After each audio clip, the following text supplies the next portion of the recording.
জুমার নামাজের কথা যেহেতু আসলো সেই জন্য বললাম, মাসআলাটা বলে দিলাম।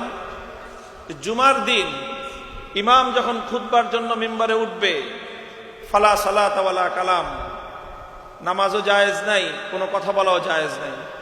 অনেক মসজিদে দান বাক্স চালায়, মনে করে যে এটাই সময় সুযোগ, ইমাম সাহেব খুতবা দিতেছে, এই চান্সে মাত্র মসজিদের কালেকশনটা করে নেই। খুতবার সময় দান বাক্স যে চালাবে, যে দান করবে, যে এই বাক্স ঠেলার ব্যবস্থা করবে, সবার গুনাহ হবে, সবার গুনাহ হবে। খুতবার সময় কোনো কথা নাই। কেউ যদি কথা বলে তাহলে তাকে শুধু একবার হাত দিয়ে ইশারা করতে পারবে যে কথা বলবেন না, ইশারা করে বলবে, মুখ দিয়ে এই কথা বলবে না যে ভাই চুপ করেন, এই কথা বলা যাবে না।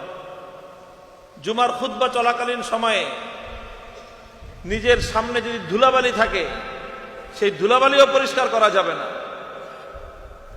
ধুলাবালিও পরিষ্কার করা যাবে না। যে জুমার খুতবা শোনা বাদ দিয়ে ধুলাবালি পরিষ্কার করে, তারও নামাজের অর্ধেক বাতিল। কত গুরুত্বপূর্ণ বিষয়!